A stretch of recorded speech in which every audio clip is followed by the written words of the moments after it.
In this presentation, we are considering the figure of Wendell Berry, who, now in his later 80s, still maintains his visibility as a defender of wild spaces and also as a proponent of small, sustainable agriculture. As the picture on this slide reveals, Berry self-identifies as a small landowning farmer who advocates for agriculture on a human scale. Think small town farmers, markets, and co-ops. He is also a prolific writer who has produced influential essays, poetry, and fiction.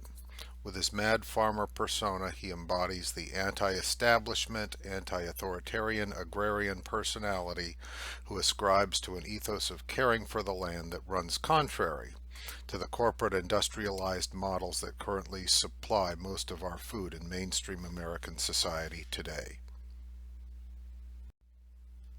The largest body of Berry's creative work is based around an imaginary community he has named Port William, a small Kentucky town community with its share of local characters and unique aspects. As this image reveals, it reflects the values of a small rural farming town and is based on the kind of place that Berry identifies with in his own experience. The Mad Farmer poem in your text that you've been assigned to captures the ethos that Berry brings to his local, small-scale agricultural pursuits.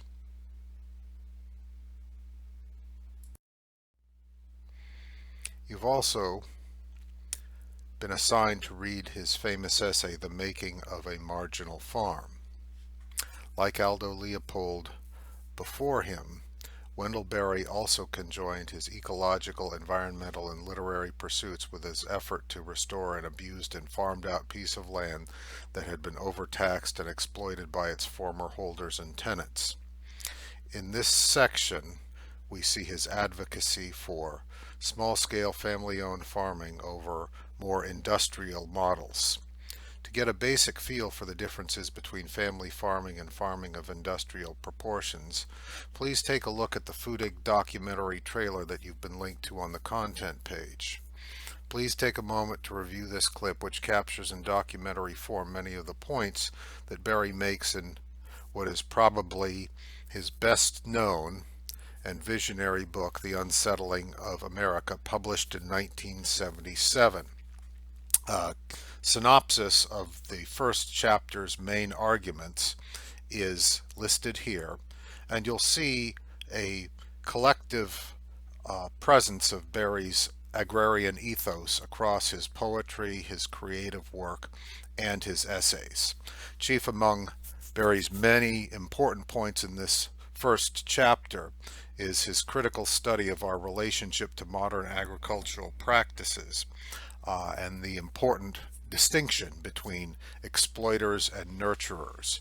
Please take a moment to review this slide to consider these key points.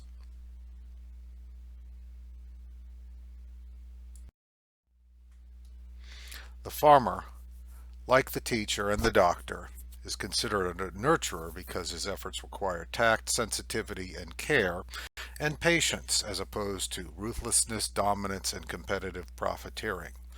These values, recorded within the modern business and economic climate, bring damage and ruin to the landscape and compromise the morals of those who adapt to the values of the corporate workplace without appropriate self-reflection or regard for the greater social good.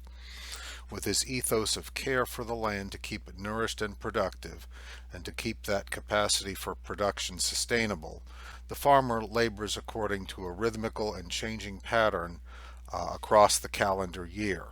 His work in February and March is vastly different from the work done in September and October.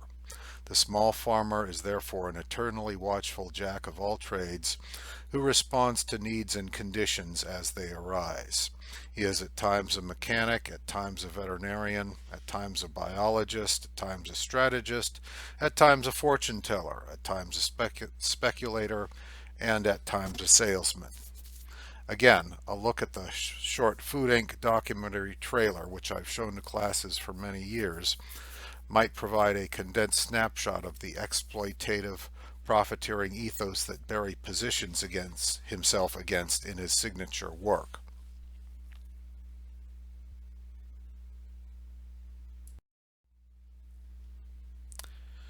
And here's a final issue to consider.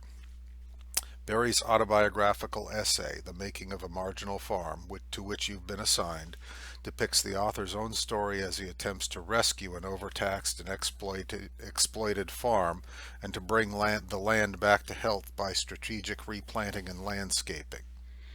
As you read this essay, think about how the ideas here might associate with the more objective approach taken in The Unsettling of America, of course based on how you understand the key arguments as I've explained them here. Also consider whether this restorative small-scale approach to farming is consistent with or varies with most mainstream farming practices and procedures that produce our food today. Thank you again for listening.